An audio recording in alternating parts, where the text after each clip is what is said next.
Your religion is harmful if it encourages you to distrust reality.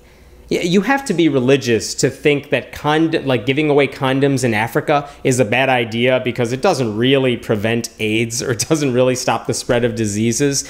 No, that is factually untrue. And yet the only reason a lot of people believe it is because the Catholic Church pushes that line of thinking.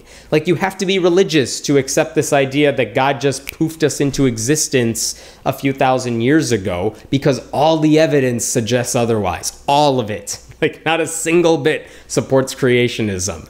And yet a lot of people believe it because it's what they were raised in. It's what their pastors teach them. And so they think it's true. Anytime a church tells you that, climate change isn't real.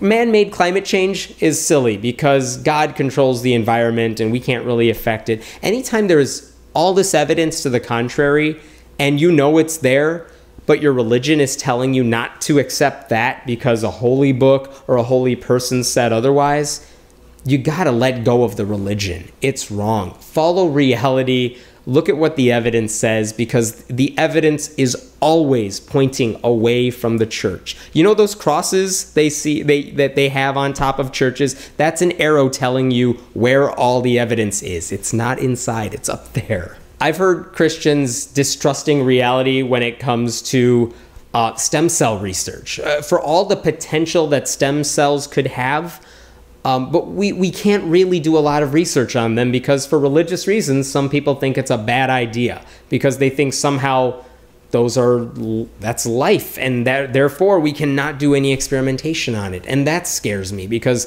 look at all the potential that's out there. It's not even just science, it's history too. There is this propaganda that is always in this conservative, fundamentalist Christian community. For example, our founding fathers were all Christians, or our nation was founded as a Christian nation. No, it wasn't. And all the documents say otherwise. We were founded on separation of church and state, not as a Christian nation. It's so bad in certain Christian communities, this distortion of reality, that if I just say, Christian homeschooling, you already know what I'm talking about. That phrase alone makes you a laughingstock.